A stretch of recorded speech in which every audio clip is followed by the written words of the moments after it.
they get to their end, they dance and they sing. Why? They say, today we have got victory in Jesus. Victory in Jesus. Everything is destroyed.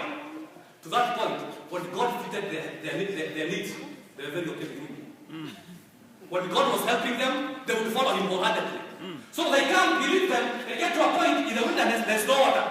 So they come, and then they're like, Moses, so you decided to take us from that land, to bring us to this land, so that we can die of thirst. You know, we are going to stone you. They forgot that they had cried to God earlier for them to cross the Red Sea. So these were people who followed God when they wanted some help from who? From God. How many times do we behave like that? We can be laughing. But how many times do we kneel when we just want God to help us?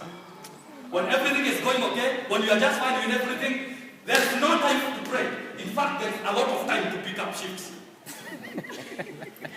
When everything is going okay, we pick up shifts, we Facebook, Twitter, whatever you call it, and my space is all age now. So many things. But immediately you get a situation and you realize, you know what? Mutihani, vacation.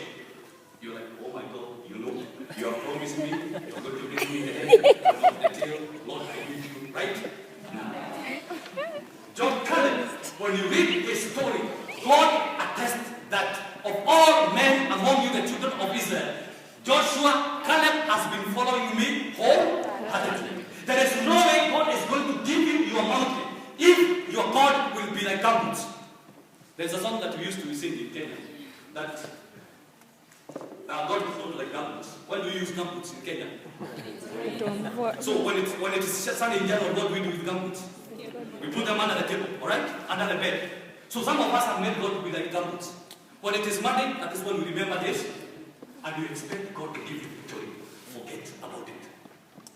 God is saying, if He wants to give victory and to get victory like Caleb, you need to follow God wholeheartedly. And that is why Jesus said, you shall love the Lord thy God with all your what? Heart. With all your heart and with all your what? So. And also, he forgot to say, also with your resources. He forgot. How many of us in here? I believe for sure, if the Lord, and I know the Lord has blessed us, I used to hear it somewhere say, when you look out at your cars, they tell you what kind of people you are. When we tell you to give us your phone, we shall see what kind of phones that. It is not me who said it, it's somebody who said it. So I believe you guys are blessed. I believe all of us are blessed. But I question this. How much of our finances and our resources have we given to God wholeheartedly? Is our God a God of pennies?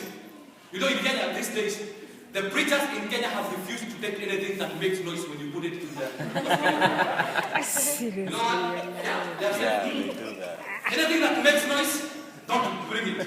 We just want you to give a silent offering. What is a silent offering? Notes. Alright? Is our God a God of sense? When we come before God, do we come wholeheartedly or we come half-heartedly and tell God, you know what? You know, sometimes we justify ourselves so much. Oh Lord, you know what? I know you have said that you need your tithe and offering. But also, Lord, you have said that I shall be the head and not the tail, and you are not going to let me to be ashamed. So, if I give you wholeheartedly my tithes and offerings, anyway, I'm not going to empty my pocket. And by extension, you are going to be ashamed of yourself. So why not allow me to give a little bit? Or why not allow me, I work on the Sabbath, because you know what, you need tithes and offering, so if I don't work more, the tithes and offering are not going to be more. And because we want the tithes and offerings to be more, we are going to work more so that we can give you more. We have to follow God.